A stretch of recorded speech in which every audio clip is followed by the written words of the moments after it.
Salam serku, selamat malam, salam sejahtera bagi kita sekaliannya. Oleh karena kemurahan hati Tuhan, kita diizinkan untuk mengusahakan dan memelihara ibadah pemuda remaja.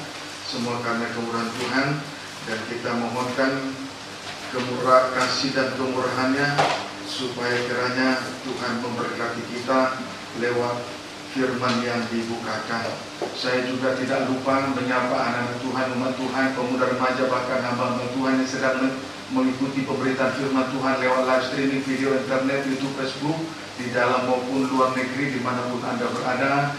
Kiranya Tuhan memberkati kita.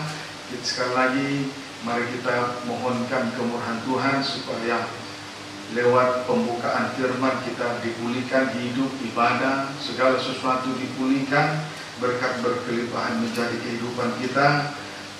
Mengingat hari-hari ini adalah hari-hari yang jahat, dunia sudah dalam keadaan bergelora, sudah rusak seiring rusaknya pelaku manusia, bahkan juga setan begitu gencar untuk mempengaruhi kehidupan muda remaja. Maka kita juga harus lebih sungguh-sungguh lagi menyerahkan diri kita kepada Tuhan untuk terus tergembala, untuk sampai kepada tingkat pengenalan, dikenal dan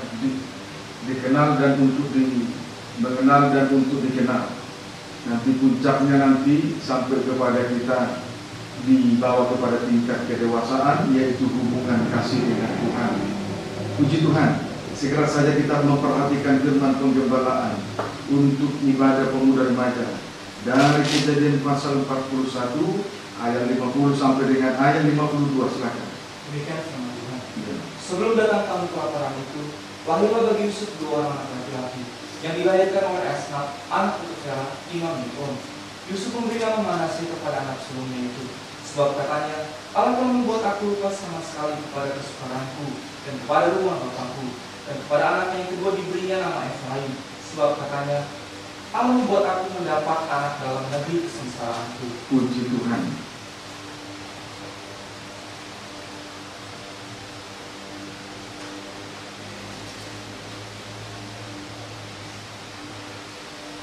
Puji Tuhan.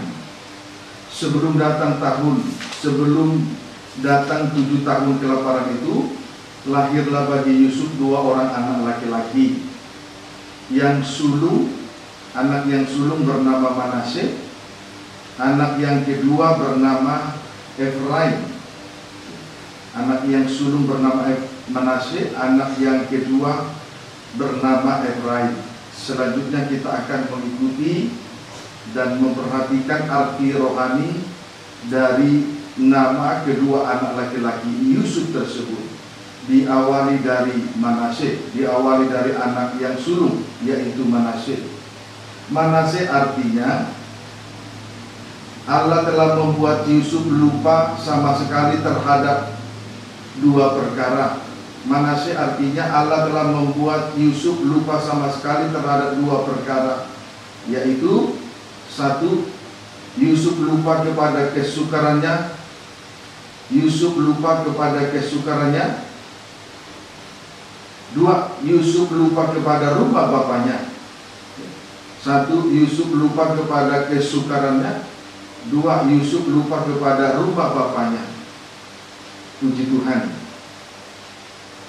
Kemudian saudaraku, kesukaran yang dialami oleh Yusuf pada masa mudanya dibagi, terdiri dari 3 bagian. Terdiri dari atas 3 bagian, yaitu yang pertama ketika Yusuf bersama-sama dengan saudara-saudaranya. Ketika Yusuf tinggal bersama dengan fase yang pertama, ketika Yusuf tinggal bersama-sama dengan saudara-saudaranya. Amin, saudaraku. Puji Tuhan. Baik.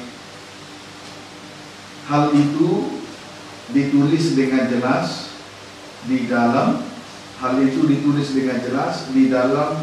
Kejadian 37. Hal itu ditulis dengan jelas di dalam Kejadian pasal 37. Sedangkan Kejadian pasal 37 dibagi menjadi terdiri dari dua bagian, terdiri dari atas dua bagian. Satu atau A, ayat 1 sampai dengan ayat yang ke-11. Ayat 1 sampai dengan ayat 11. Yusuf dibenci oleh saudara-saudaranya. Yusuf dibenci oleh saudara-saudaranya. Strip yang kedua, ayat 12 sampai dengan ayat yang ke-36. Strip yang kedua, ayat 12 sampai dengan ayat 36. Yusuf dijual ke tanah Mesir. Yusuf dijual ke tanah Mesir. Puji Tuhan. Baik, sekarang kita akan memasuki Kejadian 37 ayat 12. Kejadian 37 ayat 12, silakan. Yusuf dijual ke tanah Mesir. Ya. Pada suatu kali pergilah saudara-saudaranya menggembalakan kambing domba ayahnya dekat Sikem. Menggembalakan kambing domba ayahnya dekat Sikem. Ayat ini menunjukkan keberadaan saudara-saudara Yusuf tentang dua hal. Ayat ini menunjukkan keberadaan saudara-saudara Yusuf tentang dua hal, yaitu satu, tidak mau mengena atau terkait dengan Yusuf. Satu, tidak mau mengena atau terkait dengan Yusuf. Dua, menjauhkan diri dari Yakub. Jadi ayat 12 ini menunjukkan keberadaan dari saudara-saudara Yusuf itu sendiri tentang dua hal, yaitu satu, tidak mau mengena atau terkait dengan Yusuf. Dua, mereka menjauhkan diri dari Yakub.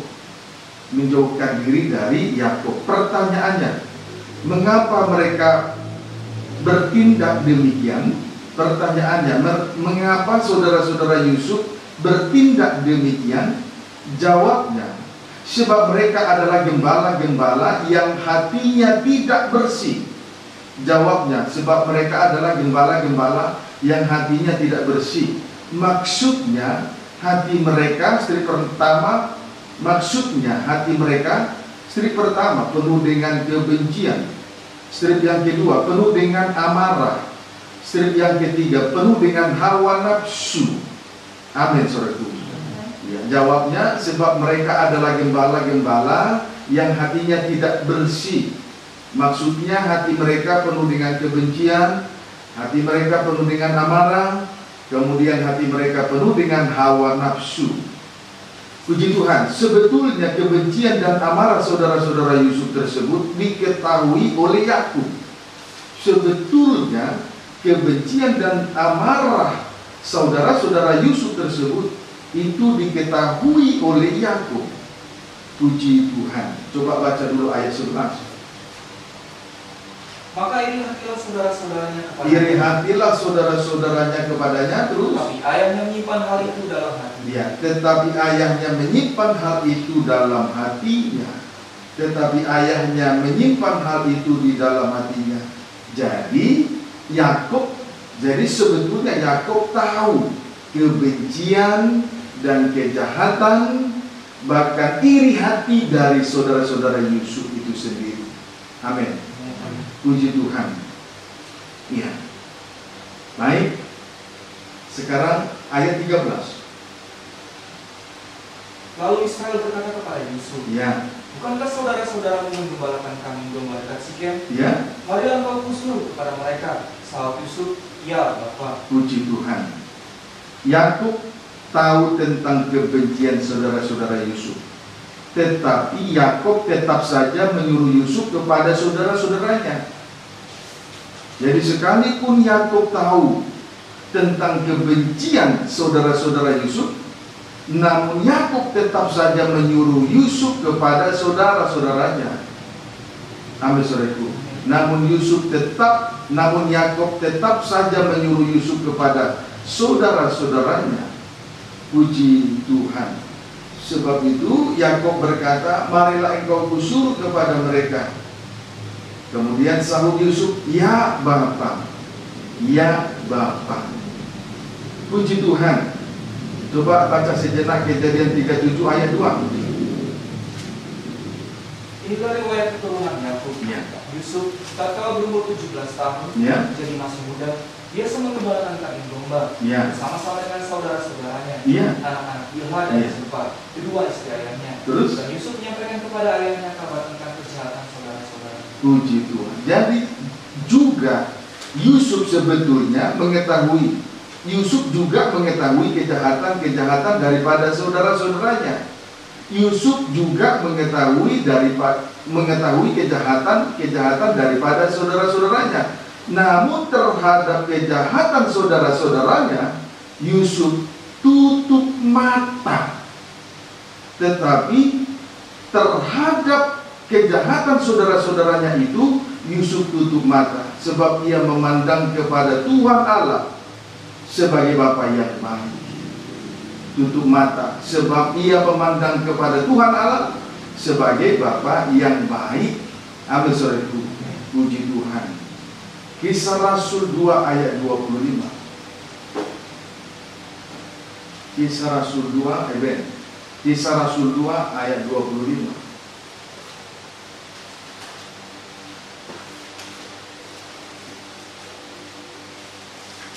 Kisah Rasul 2 ayat 25. Demikian firman Tuhan. Ya. Sebab Daud berkata tentang dia, Ya. aku senantiasa memandang kepada Ya. Tuhan. Aku senantiasa memandang kepada Tuhan. Terus Terus ia berdiri di sebelah kananku. ia berdiri di sebelah kananku. Aku tidak goyah. Puji Tuhan. Perhatikan, Daud senantiasa memandang kepada Tuhan. Kenapa Daud memandang kepada Tuhan? Karena Tuhan berdiri di sebelah kanan Daud. Kenapa Daud memandang kepada Tuhan? Jawabnya, karena Tuhan berdiri di sebelah kanan Daud. Puji Tuhan. Roma 8 ayat 33 sampai 34. Roma 8 ayat 33 sampai 34. Roma 8 ayat 33 sampai 34. Demikian firman Tuhan. Ya. Siapakah yang akan menggugat orang-orang pilihan Allah? Ya. Allah yang membenarkan mereka. Ya. Siapakah yang akan menghukum mereka? Ya. Kristus Yesus yang telah mati, bahkan lebih lagi, yang telah bangkit, yang juga duduk di sebelah kanan Allah, yang malah menjadi pembela bagi kita. Puji Tuhan. Haleluya. Kristus yang telah mati dan yang telah bangkit sekarang duduk di sebelah kanan Allah, menjadi pembela bagi kita. Sekarang duduk di sebelah kanan Allah, menjadi pembela bagi kita. Ada amin? Puji Tuhan. Haleluya. Puji Tuhan. Sekarang duduk di sebelah kanan Allah, menjadi pembela bagi kita sekaliannya. Puji Tuhan.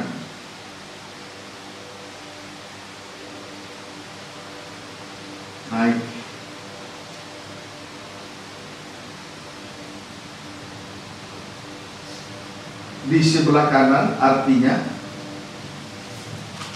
Di sebelah kanan artinya Tuhan di pihak kita menjadi pembela.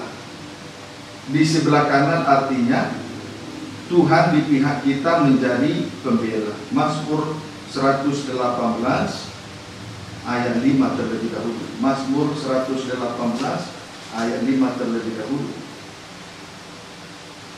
Nyanyian puji-pujian. Iya. Demikian firman Tuhan. Dalam kesesakan aku telah berseru kepada Dalam kesesakan aku telah berseru kepada Tuhan. Tuhan telah menjawab aku Iya. dengan memberi kelegaan. Puji Tuhan. Kemudian pengalaman Mazmur ditulis di dalam pengalaman Daud ditulis di dalam Mazmur 118 ayat 5. Dalam kesesakan aku telah berseru kepada Tuhan. Tuhan telah menjawab aku dengan memberi kelegaan. Puji Tuhan. Jadi betul sekali bahwa Tuhan menjadi pembela bagi kita. Jadi betul sekali Tuhan menjadi pembela menjadi pembela bagi kita. Ia berada di sebelah kanan kita. Tuhan di pihak kita menjadi pembela. Amin, saudaraku. Ayat 6 sampai dengan ayat 7. Tuhan di pihakku. Ayat 6 sampai ayat 7. Tuhan di pihakku. Aku tidak akan takut. Ya, sama dengan Roma pasal 8 tadi. Tuhan di pihakku, aku tidak akan takut. Terus Apakah yang dapat dilakukan manusia? apakah yang dapat dilakukan manusia terhadap aku, Tuhan? Terus Tuhan di pihakku, ya Tuhan di pihakku, menolong aku. ya. Aku akan memandang rendah mereka yang membenci aku. Puji Tuhan. Perhatikan, ketika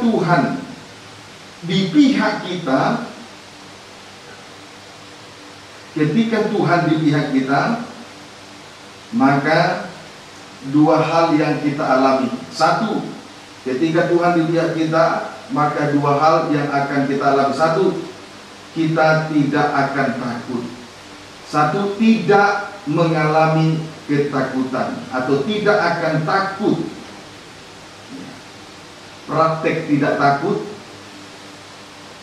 memandang rendah daging dengan segala keinginannya.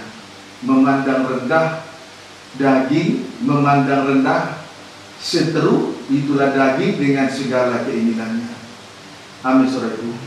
Puji Tuhan. Memandang rendah seteru, salah satu seteru yaitu daging dengan segala keinginannya. Puji Tuhan. Musuh dalam selimut, daging itu musuh dalam selimut. Dia berada di antara kita. Itu sebabnya daging adalah musuh dalam selimut. Maka kita tidak boleh menyalahgunakan daging ini. Puji Tuhan. Tetapi saudaraku, kalau Tuhan di pihak kita, yang kita alami, yang pertama, satu, kita tidak akan takut.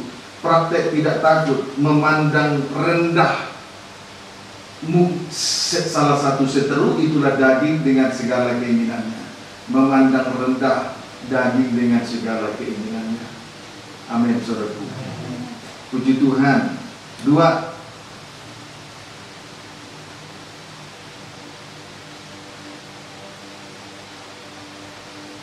mendapat pertolongan dari Tuhan. Dua, mendapat pertolongan dari Tuhan. Praktek pertolongan yang diperoleh. Prakteknya. Dua, mendapat pertolongan dari Tuhan. Prakteknya, memandang rendah kebencian. Memandang rendah kebencian. Puji Tuhan. Tidak membesar-besarkan kebencian. Amin, saudaraku. Sekalipun kita merasa tersakiti, sekalipun kita mengalami sesuatu, sekalipun kita diperlakukan tidak baik dan diperlakukan tidak semena-mena, tidak diperlakukan tidak secara manusiawi. Tetapi kalau kita mendapat pertolongan dari Tuhan, maka kita akan memandang rendah kebencian itu. Amin, saudara. Itu orang yang mendapat pertolongan dari Tuhan, memandang rendah kebencian.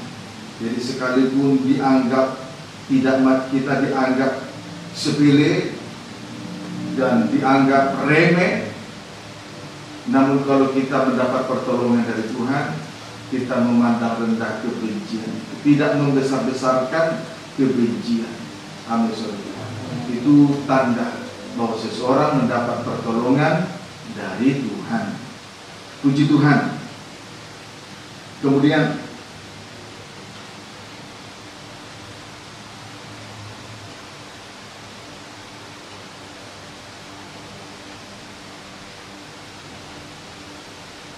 kita kembali membaca Kejadian pasal 37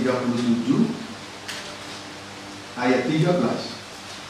Kemudian kita kembali membaca Kejadian 37 ayat 12. Demikian firman Tuhan. Ya. Lalu Israel Ayat 13 maksud saya. Kejadian 37 ayat 13. Demikian firman Tuhan. Ya. Lalu Israel berkata kepada Yusuf. Terus, bukankah saudara-saudaramu menggembalakan kambing domba dekat Sikem? bukankah saudara-saudaramu menggembalakan kambing domba dekat Sikem? Terus, marilah engkau kusuruh kepada mereka. Ya. Sahut Yusuf, Ya. ya Bapa. Puji Tuhan. Ya. Yakub berkata kepada Yusuf, marilah engkau kusuruh kepada mereka. Yakub berkata kepada Yusuf, marilah engkau kusuruh kepada mereka. Kemudian sahut Yusuf kepada Yakub, ya Bapa.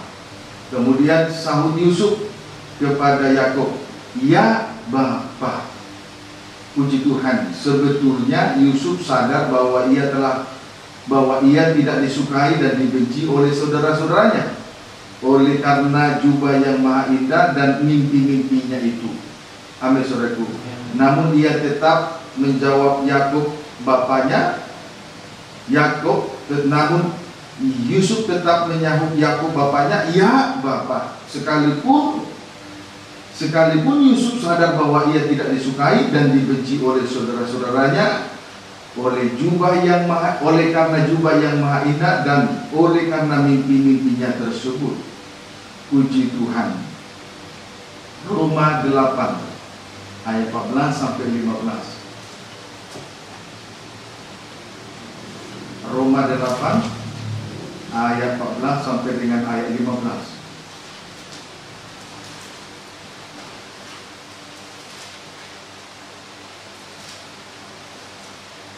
Roma 8 ayat 14 sampai dengan 15. Baca. Demikian firman Tuhan. Ya.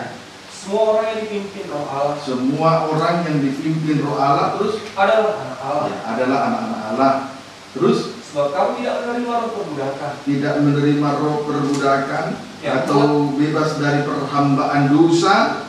Terus yang membuat kamu menjadi takut. Dan dosa itu yang membuat seseorang takut. Terus tetapi kamu telah menerima roh yang menjadikan kamu anak Allah. Menerima roh yang menjadikan kamu anak Allah. Terus oleh roh itu kita berseru. Oleh roh itu kita berseru, Ya Aba, ya Bapa. Ya Aba, ya Bapa. Puji Tuhan. Dengan menjawab ya Bapa menunjukkan dua hal tentang Yusuf.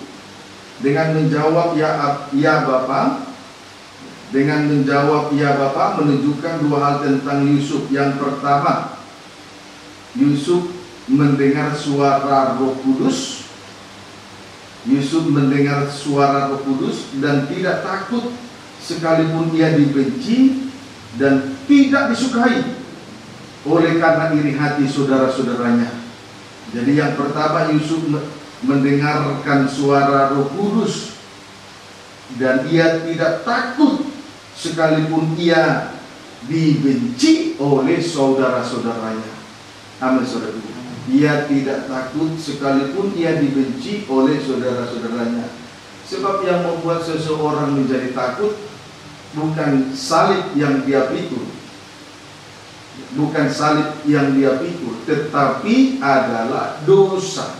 Kalau seseorang masih diperhamba dosa, itu yang membuat seseorang menjadi takut. Ketika Adam dan Hawa melanggar hukum Allah, mereka jatuh dalam dosa. Ketika mereka jatuh dalam dosa, mereka sadar bahwa mereka ternyata telanjang. Beda, sebelum mereka jatuh di dalam dosa, mereka tidak menyadari bahwa mereka telanjang. Tetapi ketika mereka melanggar hukum Allah, ketika mereka jatuh dalam dosa, mereka akhirnya menyadari bahwa mereka telanjang. Akhirnya dalam keadaan telanjang, mereka mengalami rasa takut ketika mendengarkan langkah-langkah Tuhan Allah ada di tengah Taman Eden. Jadi rasa takut itu timbul oleh karena dosa, karena seseorang masih diperhamba dosa. Jadi salib tidak pernah membuat seseorang menjadi takut. Amin, saudara. Baik terhadap daging dengan segala keinginannya, baik terhadap setan dengan demonstrasinya, baik terhadap dunia dengan arusnya yang begitu dahsyat untuk mempengaruhi kehidupan anak Tuhan. Amin, saudara. Puji Tuhan. Haleluya. Nah, jadi dengan menjawab ya Bapa menunjukkan dua hal terhadap Yusuf, menunjukkan dua hal tentang Yusuf. Satu, yang pertama, Yusuf mendengar suara Roh Kudus dan tidak takut sekalipun ia dibenci oleh saudara-saudaranya. Yang kedua, Yusuf yakin bahwa Tuhan menjamin hidupnya. Yusuf yakin bahwa Tuhan menjamin hidupnya karena Tuhan dapat memberi jalan keluar terhadap apa yang sedang dialaminya. Karena Tuhan dapat memberi jalan keluar terhadap apa yang sedang dialaminya, sedang apa yang dia rasakan, sedang apa yang dialaminya. Amin. Puji Tuhan. Baik. Ya Aba, sebab ya Aba, ya Bapa artinya, sebab ya Aba, ya Bapa artinya Tuhan adalah Bapa yang baik. Satu, Tuhan adalah Bapa yang baik.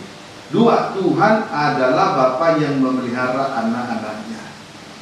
Jadi kalau kita sadar Tuhan itu Bapa yang baik, Tuhan itu memelihara, Bapa yang memelihara anaknya, kita tidak perlu takut.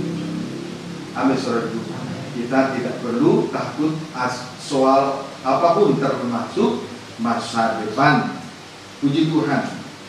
Ya Aba, ya Bapa artinya Tuhan adalah Bapa yang baik. Satu, dua, Tuhan adalah Bapa yang memelihara anak-anaknya. Matius 7.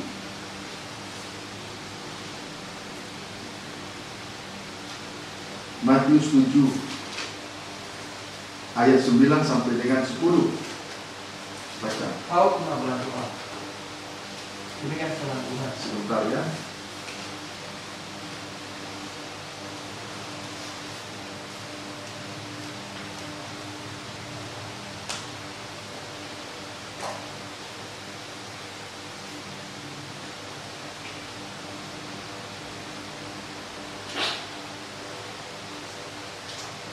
Matius 7 ayat 9 sampai dengan ayat 10. Demikian firman Tuhan. Ya. Adakah seorang daripadamu yang memberi batu kepada anaknya Ya. jika ia meminta roti, atau memberi ular jika ia meminta ikan? Puji Tuhan. Tulis saja. Bapa yang baik tidak memberi batu kepada anaknya yang meminta roti. Bapa yang baik tidak memberi batu kepada anaknya yang meminta roti, dan tidak memberi ular kepada anak yang meminta ikan. Bapa yang baik tidak memberi batu kepada anaknya yang meminta roti, dan tidak memberi ular kepada anak yang meminta ikan. Amin. Puji Tuhan. Yang pertama tentang batu dan roti. Yang pertama tentang batu dan roti. Istri pertama, batu menunjuk hukum Taurat. Batu menunjuk hukum Taurat. Kemudian kelemahan dari hukum Taurat. Titik 2. Kelemahan dari hukum Taurat. Titik 2. Tidak mengampuni dosa. Tidak mengampuni dosa. Amin. Prakteknya. Titik 2. Mata ganti mata, gigi ganti gigi. Artinya kejahatan dibalas dengan kejahatan. Berarti mengasihi sesama tetapi membenci musuh. Mengasihi orang yang mengasihi tetapi membenci orang yang membenci. Nah, itulah kelemahan dari, itulah praktek mata ganti mata, gigi ganti gigi. Ya, artinya kejahatan dibalas dengan kejahatan, kemudian mengasihi sesama tetapi membenci musuh. Mengasihi orang yang mengasihi tetapi membenci orang yang membenci. Dapat dipahami? Nah, itulah kelemahan dari hukum Taurat. Kemudian roti. Sejenak kita melihat perbandingan antara batu dan roti ya. Sekarang strip yang kedua, roti menunjuk kebenaran dan kasih karunia. Roti menunjuk kebenaran dan kasih karunia. Injil Yohanes 1 ayat 16.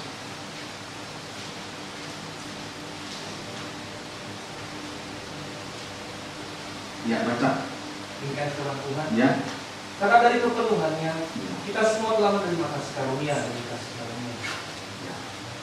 Dari kepenuhannya kita semua telah menerima kasih karunia demi kasih karunia. Dari kasih karunia yang satu kita dibawa kepada kasih karunia yang lain. Setelah Tuhan mengampuni dosa yang satu, selanjutnya juga Tuhan mengampuni dosa yang lain sampai kepada kesempurnaan. Amin. Puji Tuhan. Ayat 17. Sebab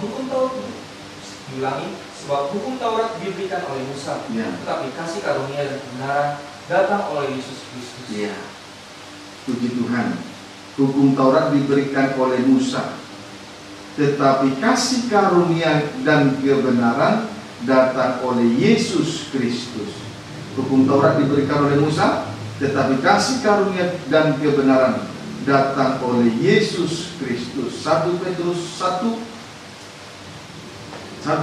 2 ayat 19 dan 20. Ya, baca. Tuhan. Sebab adalah kasih karunia. Ya. Jika seorang karena sadar. Baca dulu judulnya, penderitaan Kristus sebagai teladan. Ayat 19. Sebab adalah kasih karunia. Jangan cepat di ujungnya itu, jangan langsung dihentikan. Itu datar saja. Terus sebab adalah kasih karunia. Jika seorang karena sadar akan kehendak Allah menanggung penderitaan yang tidak harus dia tanggung. Terus Sebab dapatkah disebut pujian jika kamu menderita pukulan karena kamu berbuat dosa, ya. tetapi jika kamu berbuat baik dan karena itu kamu harus menderita, maka itu adalah kasih karunia pada Allah. Puji Tuhan. Jadi kesimpulannya, kebenaran dan kasih karunia, kesimpulannya sengsara salib, begitu ya. Kesimpulannya sengsara salib adalah kebenaran dan kasih karunia. Sengsara salib itu adalah kebenaran dan kasih karunia. Sengsara salib itu yaitu menanggung penderitaan yang tidak harus dia tanggung. Itu sengsara salib. Amin, saudaraku. Sengsara salib atau menanggung penderitaan yang tidak harus dia tanggung adalah kebenaran dan kasih karunia. Jadi singkatnya, sengsara salib adalah kebenaran dan kasih karunia. Itu singkatnya. Singkat dari ayat 19 dan 20. Sengsara salib adalah kebenaran dan kasih karunia. Jadi kebenaran dan kasih karunia datang dari salib, dari kepenuhan Kristus, bukan datang dari mana-mana. Amin. Puji Tuhan. Yohanes 1 ayat 14. Injil Yohanes 1 ayat 14. Injil Yohanes 1 ayat 14. Baca. Ya. Firman itu telah menjadi manusia. Firman itu telah menjadi manusia dan diam di antara kita. Terus dan kita telah melihat kemuliaannya, ya. Yaitu kemuliaan yang diberikan kepadanya sebagai anak tunggal Bapa, penuh kasih karunia dan kebenaran. Puji Tuhan. Kebenaran dan kasih karunia akan membawa kita sampai kepada kemuliaan. Haleluya. Puji Tuhan. Kebenaran dan kasih karunia akan membawa kita sampai kepada kemuliaan. Amin, saudara. Sekarang yang kedua tentang ular dan ikan. Yang kedua, tadi Bapa yang baik tidak memberikan ular kepada anak yang meminta ikan. Yang kedua tentang ular dan ikan. Strip yang pertama, ular. Ular menunjuk iblis atau setan. Ular menunjuk iblis atau setan. Yohanes 8, Injil Yohanes 8 ayat 44. Baca.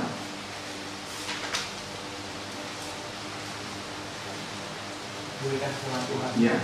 Iblislah yang menjadi bapamu. Ya. Dan kamu ingin melakukan keinginan-keinginan bapamu. Dia adalah pembunuh manusia sejak semula. Pembunuh manusia sejak semula. Terus dan tidak hidup dalam kebenaran. Sebab di dalam dia tidak ada kebenaran. Terus apabila ia berkata dusta, ia berkata atas kehendaknya sendiri. Sebab ia adalah pendusta dan ia adalah pendusta dan bapa pendusta. Puji Tuhan. 3 tabiat iblis atau setan yang paling mendasar. 3 tabiat iblis setan yang paling mendasar. 1, pembunuh manusia dari sejak semula. 2, tidak hidup di dalam kebenaran. 3, bapa pendusta. Amin. Bapa pendusta. Jadi kalau seseorang suka berdusta, dia adalah anak setan. Siapa yang masih suka berdusta? Jangan lagi.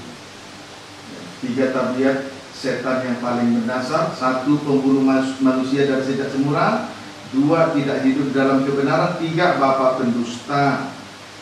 Puji Tuhan. Sekarang kita akan mengikuti 3 tabiat yang paling mendasar dari setan ini.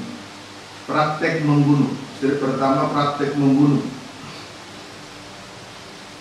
praktek membunuh.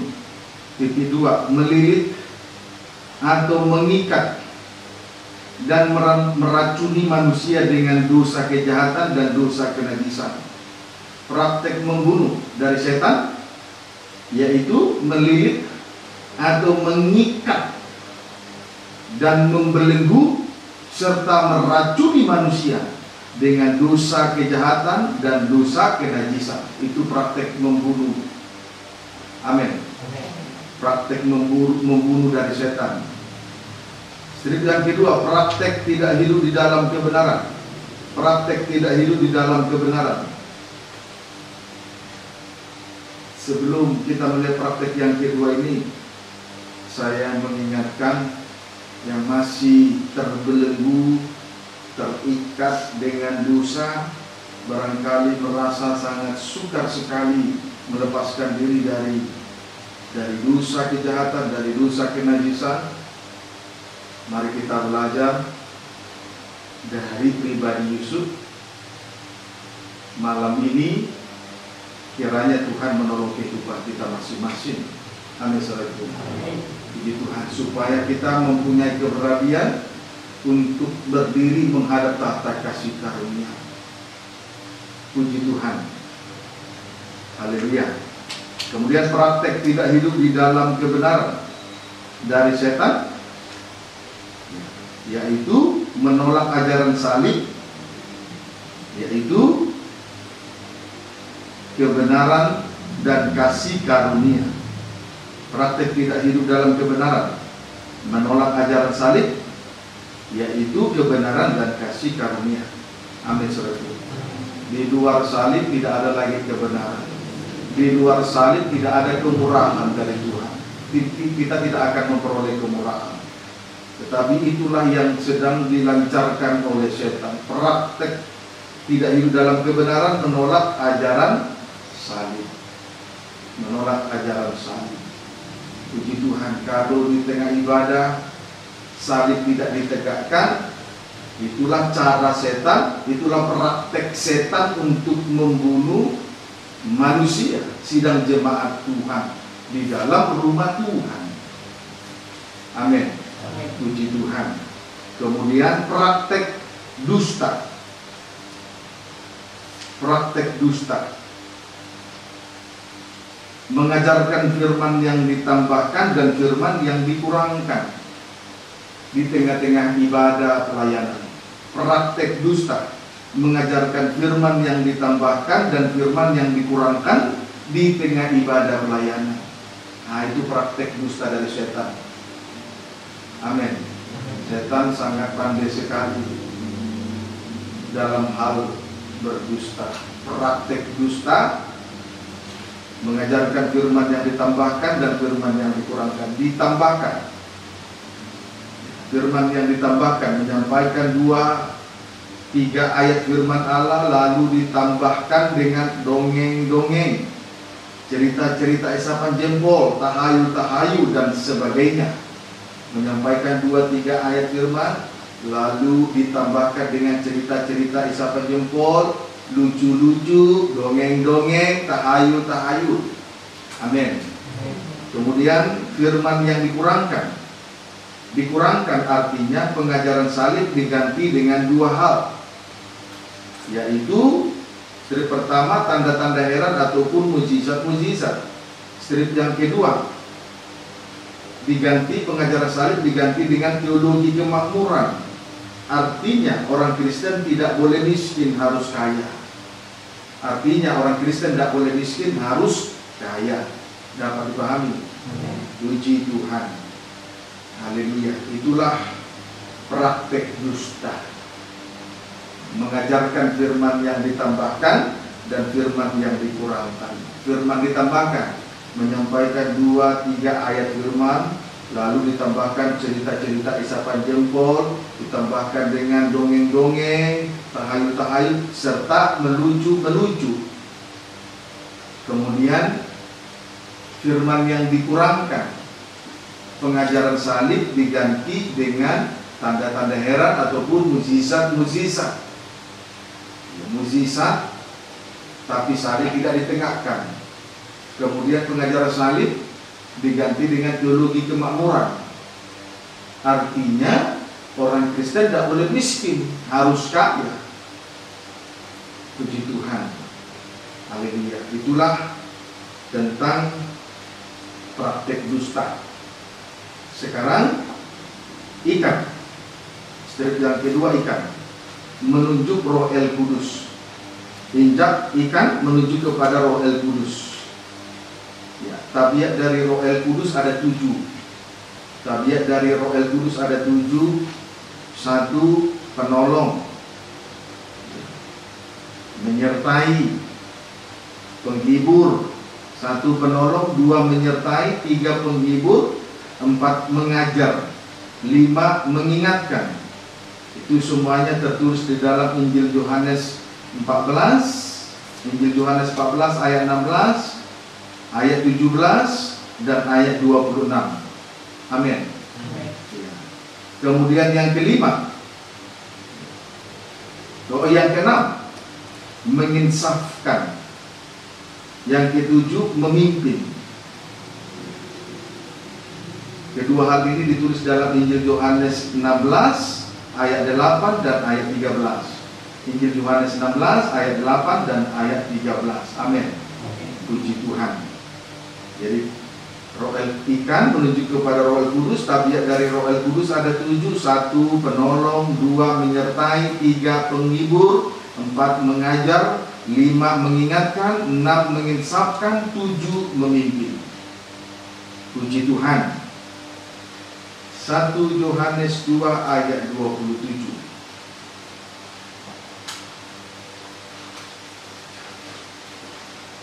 1 Yohanes pasal 2 ayat 27. Baca. Demikian firman Tuhan. Ya. Sebab di dalam diri kamu tetap ada pengurapan. Di dalam diri kamu tetap ada pengurapan yang telah kamu terima daripadanya. Ya. Kehidupan yang diurapi. Pendeknya demikian.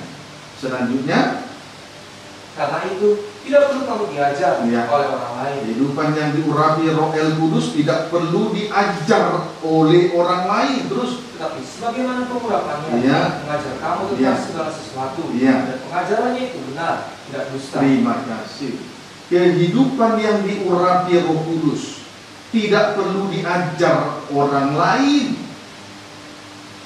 tetapi Roh itu mengajar dia tentang segala sesuatu, dan pengajarannya itu benar, tidak dusta. Kehidupan yang diurapi Roh Kudus tidak perlu diajar orang lain, sebab Roh itu yang akan mengajar dia dalam segala sesuatu. Kemudian pengajarannya itu benar, tidak dusta. Amin. Puji Tuhan. Haleluya. Itu sebabnya tadi ketika Yakub menyuruh Yusuf kepada saudara-saudaranya, Yusuf menyahut, "Ya Bapak," menunjukkan bahwa Tuhan akan memberi jaminan, memberi pertolongan dan memberi jaminan serta memberi jalan keluar. So itu dia berkata, "Ya Bapak." Ya Bapak artinya ya Aba, ya Bapak. Artinya Tuhan Bapa yang baik. Kemudian Tuhan yang memelihara anak-anaknya. Dia yakin dengan itu. Amin. Dan itu sudah terbukti. Bapa yang baik tidak memberikan batu kepada anak yang meminta roti. Kemudian tidak memberikan ular kepada anak yang meminta ikan. Ikan itu Roh El Kudus. Amin. Dan kita sudah melihat 7 tabiatnya. Kisah Rasul 1 ayat 7. Kisah Rasul 1 ayat 7.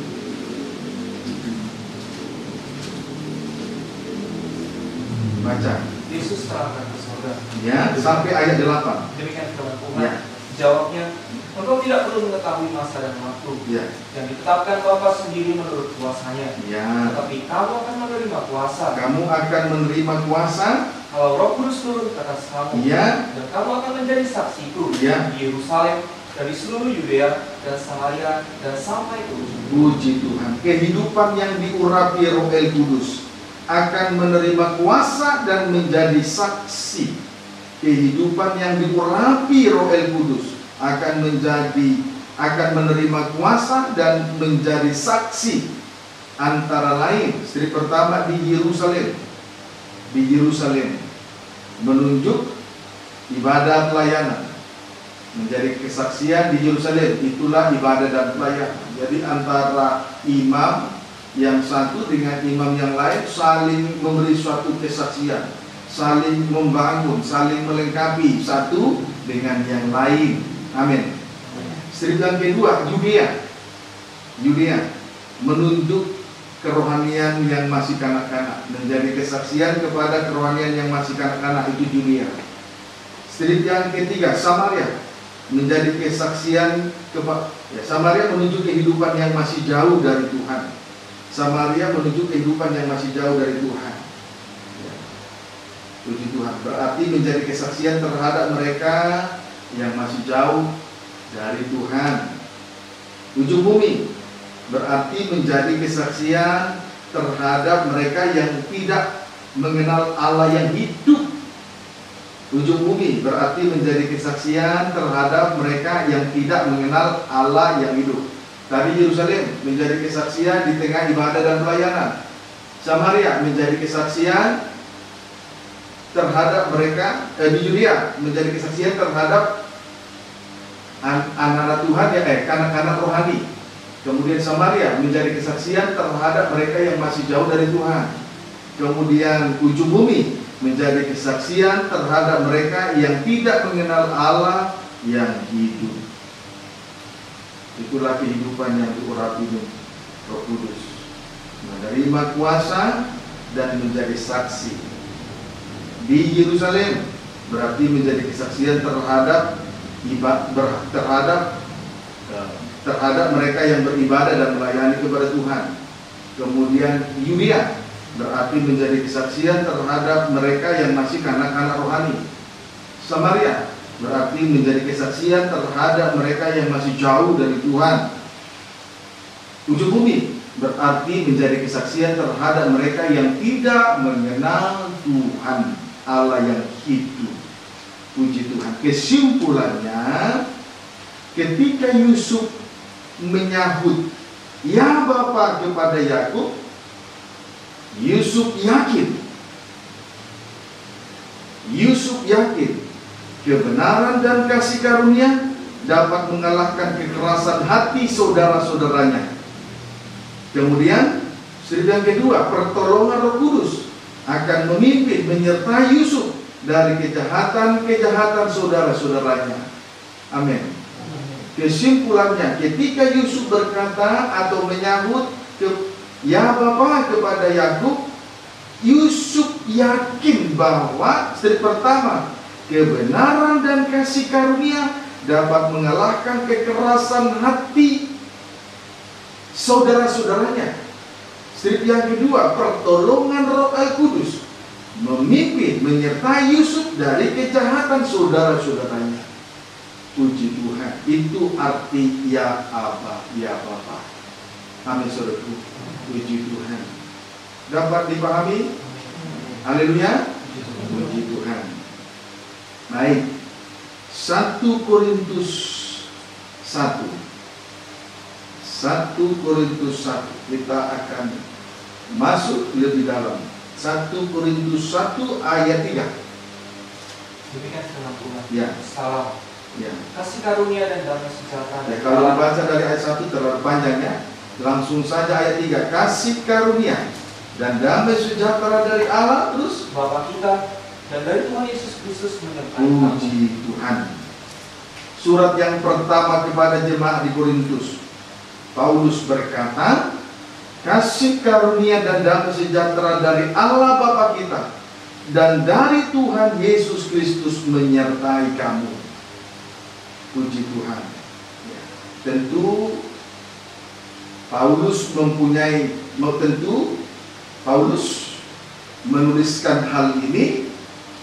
Dia tahu apa yang dia tuliskan kepada jemaat di Korintus.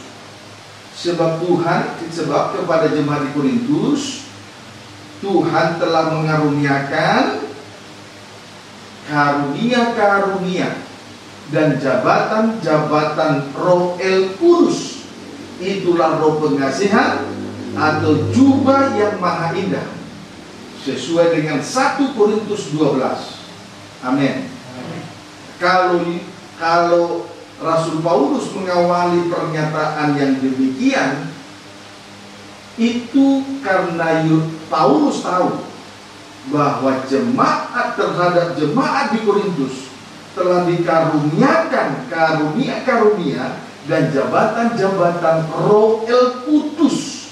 Itulah roh pengasihan atau jubah yang maha indah, sesuai dengan 1 Korintus 12. Sesuai dengan 1 Korintus, saudara tulis, sesuai dengan 1 Korintus 12. Amin. Kemudian, saudaraku, kita lihat saja 1 Korintus 12. Ya. Di dalam 1 Korintus 12 dinyatakan rupa-rupa karunia, tetapi satu roh. Amin. Itu ayat 8 sampai dengan ayat 1 Korintus 12 ayat 8 sampai dengan ayat yang ke-10. Kemudian itu karunia-karunia Roh Kudus. Kemudian ayat yang ke-28 sampai 29, itulah jabatan-jabatan Roh Kudus. 9 jabatan kudus dirampingkan menjadi 5 jabatan Roh El Kudus. 1 Korintus 12 ayat 28 sampai ayat 29. Dapat dipahami, saudaraku? Puji Tuhan. Nah, sekarang tidak hanya Tuhan tidak hanya mengaruniakan karunia-karunia dan jabatan-jabatan Roh Kudus, tetapi juga mengaruniakan mimpi. 1 Korintus 12. 1 Korintus 14 maksud saya. 1 Korintus 14 ayat 1 loncat ayat 24 sampai 25. Loncat 1 Korintus 14 ayat 1 loncat 24 25. Sekali lagi tentang karunia roh. Iya, sekali lagi. Tadi sudah ya karunia-karunia roh. Amin. Tadi sudah ya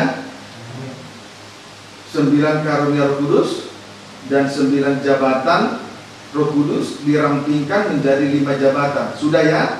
Di sini Rasul Paulus menuliskan sekali lagi tentang karunia Roh Kudus. Dinyatakan Tuhan mengaruniakannya kepada jemaat di Korintus. Sebab itu dia awali dengan kata kasih karunia dan kebenaran dan damai sejahtera, itu kebenaran, menyertai kamu sekalian. Dia tahu Tuhan mengaruniakan 9 karunia dan 9 jabatan. Kemudian tidak berhenti juga di situ, itu jubah yang maha indah. Ayat 1 baca. Kejarlah kasih itu, Ya. dan usahakanlah dirimu memperoleh karunia-karunia roh. Ada lagi karunia yang lain dari roh yang satu yang sama. Terus Terutama karunia untuk bernubuat. karunia nubuat, karunia mimpi, karunia nabi. Ayat 24-25. Tetapi kalau semua berbuat, Ya. lalu masuk orang yang tidak beriman, Ya. orang baru, Ya. dia akan diyakinkan Ya. oleh semua, Ya. dan diselidiki oleh semua. Ya. Segala rahasia yang terkandung di dalam hatinya Ya. akan menjadi nyata, Ya. sehingga ia akan sujud menyembah Allah dan mengaku, sungguh Allah ada di tengah-tengah kamu. Puji Tuhan. Tugas Nabi adalah bernubuat, yaitu menyingkapkan segala rahasia yang terkandung di dalam hati. Itu tugas Nabi, membongkar dosa dengan tuntas. Amin, saudaraku. Jadi sama dengan jemaat di Korintus menerima jubah yang maha indah, yaitu karunia-karunia dan jabatan-jabatan Roh Kudus serta karunia Nabi. Itulah sama juga disebut juga karunia mimpi. Menyingkapkan segala rahasia yang terkandung di dalam hati. Itu sebabnya tadi tulisan Paulus kepada jemaat di Korintus yang pertama diawali dengan kasih karunia dan damai sejahtera, yaitu kebenaran, menyertai jemaat di Korintus, karena Tuhan telah mengaruniakan kepada jemaat di Korintus jubah yang maha indah dan mimpi. Amin. Puji Tuhan. Haleluya. Maka jemaat di Korintus tidak perlu takut. Tidak perlu takut. Sekarang kita sudah mengerti tentang hal itu semua. Mari kita selanjutnya memperhatikan tujuan Yusuf disuruh diutus kepada saudara-saudaranya. Tujuan Yusuf disuruh atau diutus kepada saudara-saudaranya. Kembali kita membaca Kejadian 37 ayat 14. Boleh baca ayat 13 mulai. Demikian firman Tuhan. Ya. Lalu Israel berkata kepada Yusuf, Ya. bukankah saudara-saudaramu menggembalakan kambing domba di Sikem? Ya. Marilah kau suruh kepada mereka. Sahut Yusuf, ya Bapa. Sebelum kita membaca 14, saya kembali mengatakan, sebetulnya Yakub tahu kalau Yusuf dibenci oleh saudara-saudaranya. Hal yang senada, Yusuf juga sadar betul bahwa ia tidak disukai dan dibenci oleh saudara-saudaranya. Namun Yakub tetap menyuruh Yusuf. Sebaliknya Yusuf juga menyambut Yakub ayahnya, ya Bapak. Jadi ada suatu kerjasama yang baik. Amin, saudara Tuhan. Puji Tuhan. Tidak Yusuf ini merendahkan kebencian. Dia sadar bahwa Tuhan di pihaknya. Sebab itu dia berkata, ya Abah, ya Bapak. Tuhan Bapa yang baik, Tuhan yang Tuhan Bapa yang memelihara anak-anaknya. Jadi baik Yakub maupun Yusuf sebetulnya tahu bahwa saudara-saudaranya membenci Yusuf. Tetapi Yakub tetap harus menyuruh Yusuf, dan Yusuf tetap juga harus menerima kenyataan. Tidak boleh lari dari kenyataan. Kalau hanya nyuci mobil saja lari dari kenyataan kadang-kadang. Betul tidak? Betul tidak? Betul tidak? Itu. Yakub tahu kalau Yusuf dibenci oleh anak-anak yang lain. Kemudian sebaliknya Yusuf juga sadar dia tidak disukai, dia dibenci hanya karena jubah yang maha indah dan mimpi. Tapi Yusuf tidak lari dari kenyataan. Yakub harus berada di dalam rencana Allah yang besar. Puji Tuhan. Amin, saudara. Baru sekarang ayat 14. Kata Israel, itu tadi ayat 13 ya. Ayat 14. Kata Israel kepadanya, ya. Pergilah engkau melihat apakah baik keadaan saudara-saudaramu, dan keadaan kambing domba, dan bawalah kabar tentang itu kepadaku. Terus lalu Yakub menyuruh dia dari lembah Hebron, dan Yusuf pun sampailah ke situ. Puji Tuhan. Yusuf disuruh melihat apakah baik, garis miring sehat keadaan saudara-saudaranya dan domba-dombanya. Yusuf disuruh melihat apakah baik atau sehat keadaan saudara-saudaranya dan domba-dombanya. Puji Tuhan. Dalam hal ini Roh Kudus sangat memperhatikan penggembalaan. Dalam hal ini Roh Kudus sangat memperhatikan penggembalaan, yaitu gembala dan domba-domba. Yang ada dalam penggembalaan yaitu gembala dan domba-domba. Seluruh sidang jemaat Tuhan. Ya, ada amin. Roh Kudus, dengan kata lain, Roh Kudus tidak akan membiarkan penggembalaan yang tidak sehat, yakni menyimpan kebencian. Roh Kudus itu tidak membiarkan penggembalaan yang tidak sehat, yakni menyimpan kebencian. Haleluya. Sebab itu Yakub itu gambaran dari Roh Kudus. Yakub menyuruh Yusuf kepada saudara-saudaranya. Haleluya. Apakah baik atau sehat keadaan saudara-saudara dan domba-dombanya? Puji Tuhan. Dalam hal ini Roh Kudus sangat memperhatikan penggembalaan, yaitu gembala dan domba-domba seluruh sidang jemaat Tuhan. Roh Kudus tidak akan membiarkan penggembalaan yang tidak sehat, yakni menyimpan segala kebencian. Amin, saudaraku. Menyimpan segala kebencian. Puji Tuhan. Kesimpulannya, ada dua macam penggembalaan. Satu, penggembalaan yang ditandai dengan kebencian. Dua, penggembalaan yang ditandai dengan kasih. Kesimpulannya, ada dua macam penggembalaan. Satu, penggembalaan yang ditandai dengan kebencian. Dua, penggembalaan yang ditandai dengan kasih. Puji Tuhan. Amin ya. Puji Tuhan. Saya heran sekali juga melihat betapa hebat Tuhan menyatakan dirinya di tengah ibadah pelayanan, ibadah pemuda remaja. Puji Tuhan. Ia menampilkan dirinya di tengah ibadah ini dengan begitu rupa, seakan kita ini selalu mengikuti pendalaman Alkitab.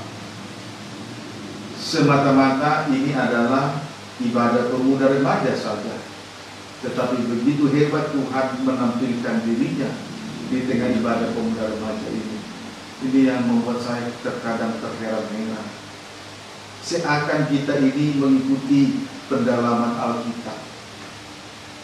Dapat dipahami, saudara? Puji Tuhan. Tulis saja, Yusuf adalah gambaran sidang mempelai. Yusuf adalah gambaran sidang mempelai atau gunung Sion. Yusuf adalah gambaran sidang mempelai atau gunung Sion, yakni gandum yang bernas, yaitu firman Allah yang dibukakan, Amin. Kemudian resiko yang terjadi kalau firman pengajaran mempelai disampaikan. Resiko yang terjadi kalau firman pengajaran mempelai disampaikan, maka akan terlihat segala kekurangan-kekurangan, termasuk kebencian, kejahatan, dan iri hati. Puji Tuhan. Dapat dipahami? Tadi Yusuf adalah gambaran dari sidang mempelai atau gunung Sion, yakni gandum yang bernas, yaitu firman Allah yang dibukakan. Resiko yang terjadi kalau firman pengajaran mempelai disampaikan, akan terlihat segala kekurangan-kekurangan. Dapat dipahami, saudaraku? Dan segala selanjutnya, kembali dulu baca ayat 14. Kata Israel kepadanya, Ya. Pergilah kau melihat apakah baik keadaan saudara-saudaramu. Tadi Yusuf gambaran dari sidang mempelai atau gunung Sion, yakni gandum yang bernas, berisi. Itulah firman Allah yang dibukakan rahasianya. Amin. Resiko yang terjadi kalau pengajaran mempelai disampaikan. Maka akan terlihat segala kekurangan-kekurangan. Kemudian ayat 14 baca. Dan keadaan kami gombal. Ya. Dan bawalah kabar tentang itu kepadaku. Iya, terus Lalu Yakub menyuruh dia dari lembah Hebron. Ya. Dan Yusuf pun sampailah ke situ.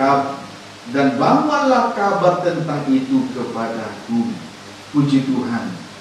Tetapi sekalipun demikian, segala kekurangan-kekurangan itu akan dibawa kembali kepada Yakub. Resiko yang terjadi kalau firman pengajaran mempelai, firman pengajaran yang rasanya dibukakan, akan terlihat segala kekurangan-kekurangan. Kemudian segala kekurangan-kekurangan itu akan dibawa kembali kepada Yakub. Puji Tuhan, akan dibawa kembali kepada Yakub. Puji Tuhan. Tadi Yakub berkata, bawalah kabar tentang itu kepadaku. Kalau Yusuf membawa kekurangan saudara-saudaranya kepada Yakub, berarti akan terjadi persoalan. Kalau Yusuf membawa kabar kekurangan saudara-saudaranya kepada Yakub, maka akibatnya terjadi, saudaraku, berarti akan terjadi persoalan. Sebab satu sisi sidang jemaat Tuhan harus disucikan. Resikonya sakit bagi daging. Bagi mereka yang menolak penyucian, akibatnya terjadi pemberontakan kalau ia tidak kuat. Paham saudaraku? Kemudian sisi lain, mereka memerlukan doa dan pelayanan imam besar. Satu sisi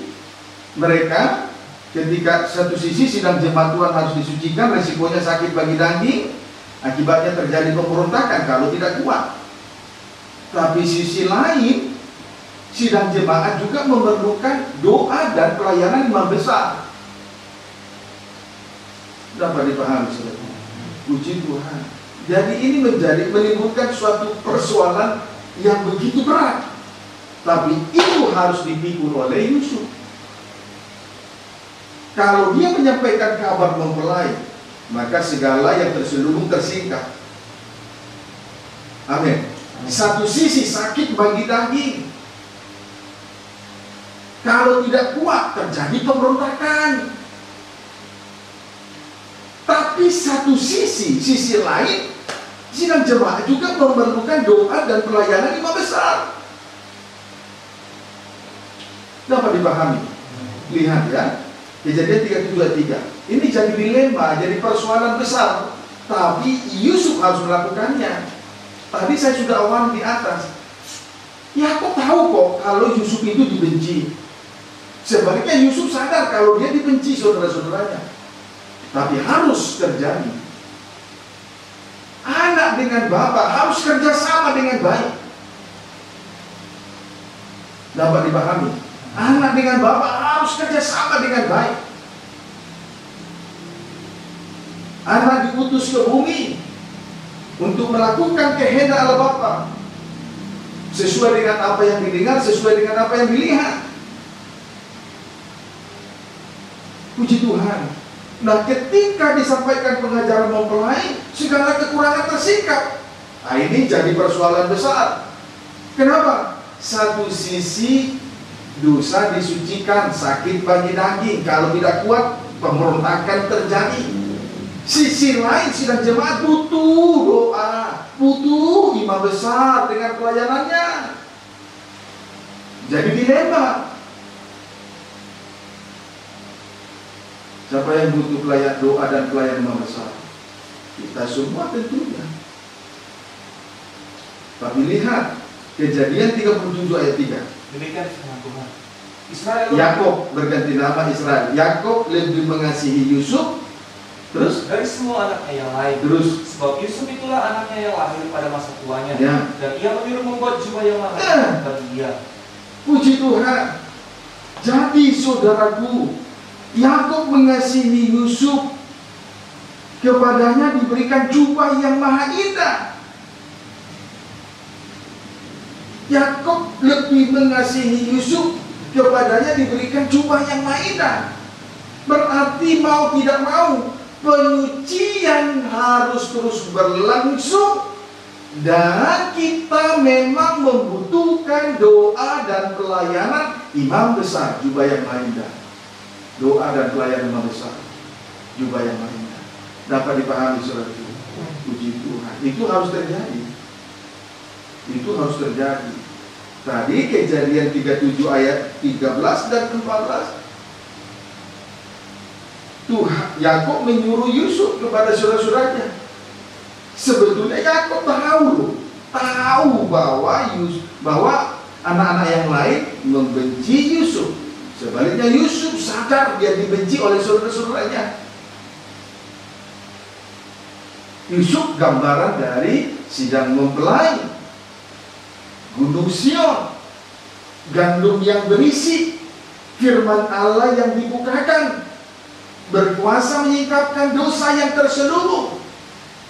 Berarti ini, dan kalau dosa itu sudah, dan kekurangan itu harus dibawa kembali kepada Yakub, berarti terjadi persoalan besar.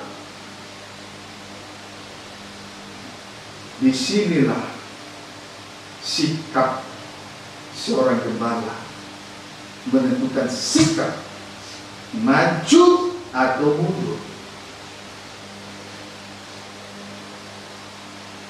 takut atau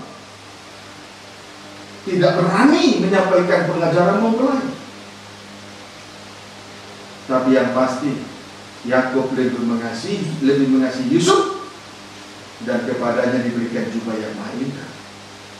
Berarti sidang jemaat harus disucikan oleh pengajaran mempelai gandum bernas, dan sidang jemaat membutuhkan jubah yang maha indah, membutuhkan doa dan pelayanan imam besar. Maka Yesus sebagai anak, dia harus kerjasama dengan Bapa. Dia harus bayar harga. Amin, saudara. Puji Tuhan. Jadi apapun yang terjadi, rencana Allah tetap berjalan, sekalipun harus mengorbankan anaknya yang tunggal. Amin, saudara. Puji Tuhan. Yohanes 10 ayat 11. Injil Yohanes 10 ayat 11.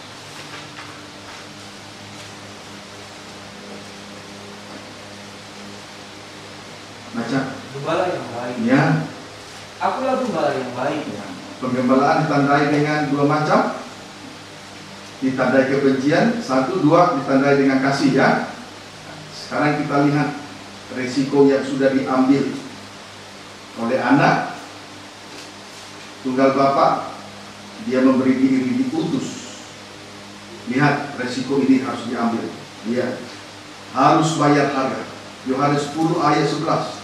Rencana Allah harus terlaksana, maka harus bayar harga. Amin. Puji Tuhan. Yohanes 10 ayat 11. Demikian firman Tuhan. Ya. Akulah gembala yang baik. Akulah gembala yang baik. Gembala yang baik memberikan nyawanya bagi domba-dombanya. Yesus adalah gembala yang baik. Tandanya, ia menyerahkan nyawanya. Ia menyerahkan nyawanya untuk domba-dombanya. Puji Tuhan. Supaya rencana Allah terlaksana. Jadi harus mengambil keputusan, yaitu lewat bayar harga, supaya rencana Allah terlaksana. Amin. Tadi Yusuf sadar dia dibenci, tapi dia harus mengambil keputusan. Dia harus kerjasama dengan Bapa. Bukan berarti Bapa tidak tahu apa yang sedang terjadi. Dunia membenci Tuhan Yesus, Bapa tahu, tapi itu harus, tetapi keputusan resiko harus diambil. Anak tunggal Bapa harus dikorbankan. Yesus gembala baik, tandanya dia serahkan nyawanya untuk domba-dombanya. Tujuannya supaya rencana Allah terlaksana. Amin. Puji Tuhan. Ini gembala yang baik. Puji Tuhan. Tidak takut. Tuhan di pihak. Kemudian dengan karya yang mahal sekalipun Allah rela asal rencananya berjalan dengan baik. Yohanes 10 ayat 14. Yohanes 10 ayat 14. Akulah gembala yang baik. Akulah gembala yang baik. Dan aku mengenal domba-dombaku. Ya. Dan domba-dombaku mengenal aku. Puji Tuhan. Yesus berkata sekali lagi, akulah gembala yang baik. Sekali lagi Yesus berkata, akulah gembala yang baik. Puji Tuhan. Haleluya. Kita memang harus menjadi domba-domba yang tergembala. Amin. Harus menjadi domba-domba yang tergembala. Puji Tuhan. Firman pengajaran mempelai telah diutus supaya kita menjadi domba-domba yang tergembala. Amin. Kemudian perhatikan, tulis saja. Di dalam penggembalaan, firman pengajaran mempelai akan memimpin kita sampai kepada tingkat pengenalan. Di dalam penggembalaan itu, firman pengajaran mempelai akan memimpin kita sampai kepada tingkat pengenalan, yaitu mengenal dan dikenal oleh Tuhan. Yaitu mengenal dan dikenal oleh Tuhan. Berarti gembala mengenal domba-dombanya dan domba-dombanya mengenal gembalanya. Amin. Puji Tuhan. Jadi di dalam penggembalaan itu, firman pengajaran mempelai akan memimpin kita sampai kepada tingkat pengenalan, yaitu mengenal dan dikenal oleh Tuhan. Yesus gembala yang baik mengenal domba-dombanya, dan domba-dombanya mengenal gembala yang baik. Dibawa kepada tingkat pengenalan. Ya, firman pengajaran mempelai ini membawa kita sampai kepada tingkat pengenalan, yakni mengenal dan dikenal oleh Tuhan. Amin, saudaraku. Puji Tuhan. Efesus 4 ayat 13 sampai 15. Efesus 4 ayat 13 sampai 14. 13 sampai 15. Demikian firman Tuhan. Ya. Baca. Sampai kita semua telah mencapai kesatuan iman. Satuan iman Dan pengetahuan yang benar tentang anak Allah. ya, mengenal dan dikenal oleh Tuhan. Terus Kedewasaan penuh. disebut juga dewasa. Itu kedewasaan penuh. Disebut juga lain. Dan tingkat pertumbuhan yang Ya, sesuai. itu pertumbuhan yang sesuai. Terus Dengan kepenuhan Kristus. ya, terus Sehingga kita bukan lagi anak-anak bukan lagi kanak-kanak secara rohani. Terus yang diombang-ambingkan oleh rupa-rupa pengajaran, ya, oleh permainan palsu manusia, itu anak-anak diombang-ambing sana sini oleh pengajaran palsu. Terus dalam kelicikan mereka yang menyesatkan. dari palsu. 15 Tetapi dengan teguh ya, berpegang kepada kebenaran, berpegang kepada kebenaran. di dalam kasih Ya, kita bertumbuh, dalam kasih kita bertumbuh di dalam segala hal dalam segala hal. arah dia Kristus, kepada Kristus yang adalah kepala. Selanjutnya tulis saja, pengenalan akan ditingkatkan. Selanjutnya pengenalan itu akan ditingkatkan sampai kepada hubungan kasih. Selanjutnya pengenalan itu ditingkatkan sampai kepada puncaknya, yaitu hubungan kasih. Amin, saudaraku. Hubungan kasih. Kalau sudah dewasa, maka akan meningkat sampai kepada hubungan kasih, hubungan spesial. Puji Tuhan, tidak hanya sebatas mengenal dan dikenal oleh Tuhan. Pertama-tama saling mengenal, meningkat terus. Terjadi pertumbuhan rohani di dalam penggembalaan ini oleh firman pengajaran yang mempelai memimpin kita kepada pengenalan, meningkat terus sampai kepada puncaknya, yaitu hubungan kasih. Kalau sudah dewasa, meningkat sampai kepada puncaknya, hubungan antara tubuh dengan kepala. Itu hebatnya pengajaran mempelai. Itu sebabnya harga harus dibayar. Resiko tinggi harus diambil oleh bapak. Dia harus mengambil keputusan. Dia harus merelakan anaknya yang tunggal, mengorbankan anaknya yang tunggal, dan anaknya juga harus mau diajak kerjasama. Yusuf itu mempelai wanita, gambaran dari mempelai gunung Sion, gandum bernas berisi. Itulah pembukaan firman. Kalau itu disampaikan, kekurangan terlihat, berarti terjadi persoalan besar. Tapi Yakob tahu, dia tidak peduli. Tapi bukan berarti dia tidak sayang kepada anaknya. Yusuf juga mengerti rencana Yakob. Dia mau diajak kerjasama, dia mau diutus. Dia harus tahu keadaan baik atau sehat saudara-saudara dan domba-dombanya. Dia rela, dia siap diutus. Dia tidak menolak. Dia tidak mengambil jalan pintas. Dia tidak lari dari kenyataan.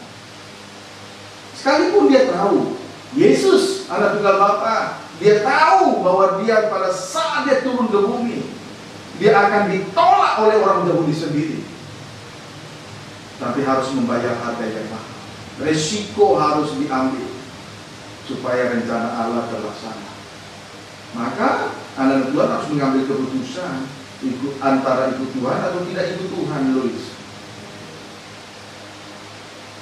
Jangan sampai kita mengasihi dunia dengan segala sesuatu yang ada di dalamnya. Ikut nonton-nonton di bioskop. Jangan lagi ya, Timotius, Maria, Louis, tidak baik.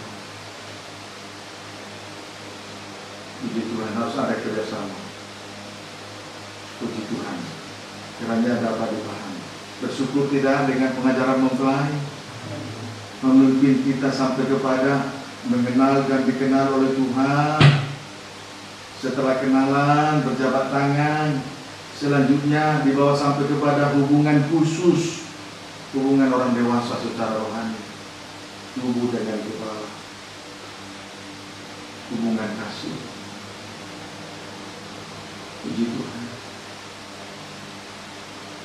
Sekalipun Allah harus mengorbankan anaknya yang tunggal, dapat dipahami, maka pengajaran mempelai ini tidak boleh dianggap enteng.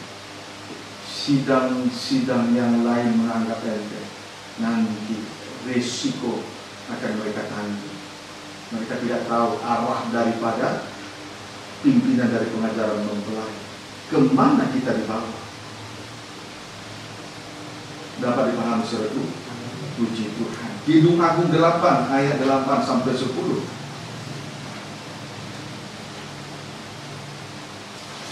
Kidung Agung 8 ayat 8 sampai 10.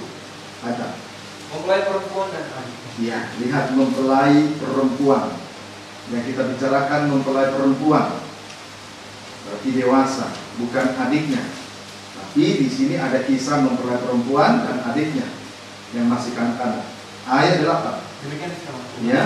Kami mempunyai seorang adik perempuan. Dan mempelai perempuan berkata, kami mempunyai seorang adik. Terus yang belum mempunyai buah dada. Nah itu kalau kanak-kanak rohani tidak punya buah dada, terus apakah yang akan kami perbuat dengan adik perempuan kami? Iya. Pada hari yang dipinang. Pada hari ia dipinang, pesta nikah anak domba. Terus Bila ia tembok, ya, akan kami dirikan atap perak di Iya. atasnya. Bila ia pintu, ya, akan kami palangi dia dengan palang kayu aras. itu tentang adik daripada mempelai perempuan. Sekarang lihat keadaan daripada mempelai perempuan. Ayat 10. Aku adalah suatu tembok, Aku adalah suatu tembok. dan buah dadaku bagaikan menara. Dua buah dadaku bagaikan menara. Berarti dia sudah mempunyai buah dada, dewasa. Terus Dalam matanya, ya, ketika itu, aku bagaikan orang yang telah dalam kebahagiaan. matanya ketika itu aku bagaikan orang yang telah mendapat kebahagiaan. Puji Tuhan. Lihat, mempelai perempuan mempunyai dada yang besar. Mempelai perempuan mempunyai dada yang besar, menunjuk suatu tingkat kedewasaan rohani. Tingkat kedewasaan rohani itu menunjuk tingkat kedewasaan rohani. Amin saudaraku, jangan dulu berpikir negatif.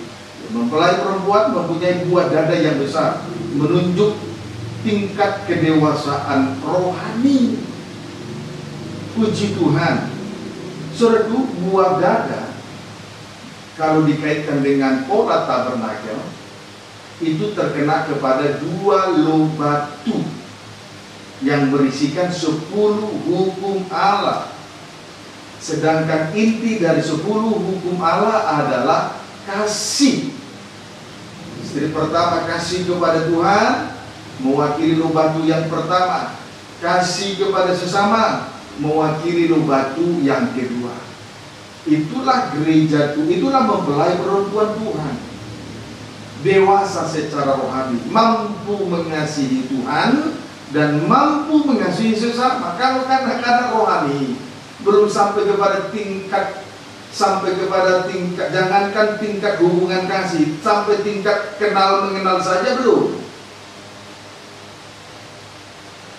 Tidak mampu mengasihi Tuhan dan sesama. Amin, saudaraku.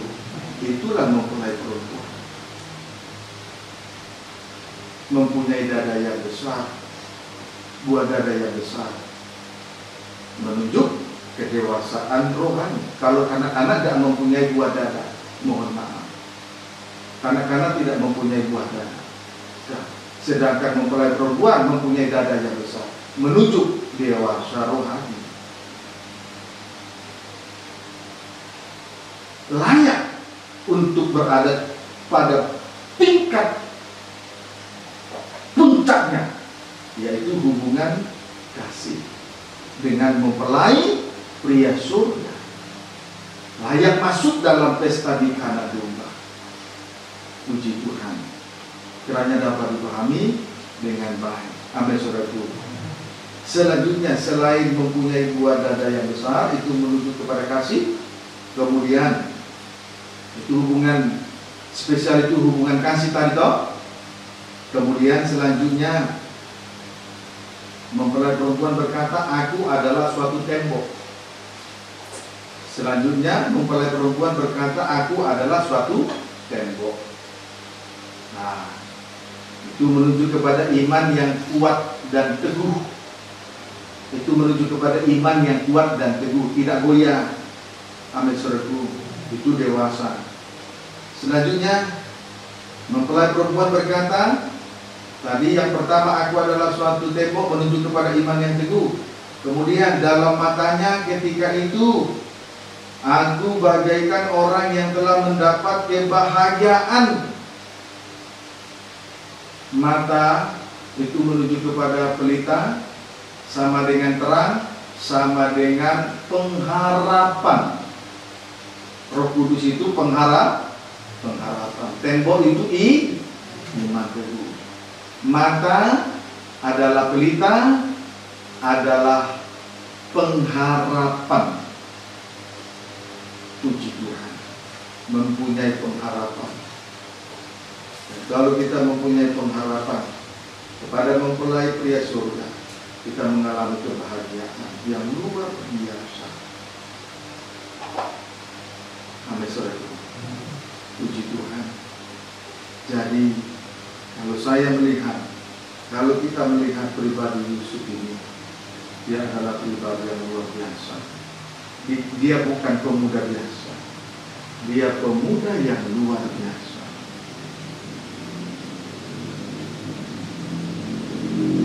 Amin, saudara. Saudara tadi perhatikan sungguh-sungguh, mengabaikan pasanganku tadi. Yakob tahu, bapaknya Yakob tahu bahwa dia bisa disolimi. Sebaliknya Yusuf sadar dia dibenci dan tidak disukai oleh saudara-saudara. Tetapi Yakob harus menyuruh Yusuf kepada saudara-saudaranya untuk melihat keadaan baik atau sehat tidak keadaan daripada saudara-saudaranya dan domba-dombanya. Tapi di sisi lain Yusuf juga berkata, iya Bapak, resiko harus diambil, yaitu membayar harga yang besar, yang mahal. Supaya apa? Tujuannya apa? Supaya rencana Allah terlaksana, pesta nikah domba. Dari sejak semula kita sudah dipimpin oleh pengajaran mempelai. Kita sudah menikmati pembukaan firman. Segala kekurangan terlihat. Saat dosa disingkapkan, apa reaksi kita? Saudara-saudara Yusuf semakin benci. Berarti terjadi persoalan. Tapi satu sisi, sidang jemaat Tuhan butuh doa, butuh pelayanan imam besar.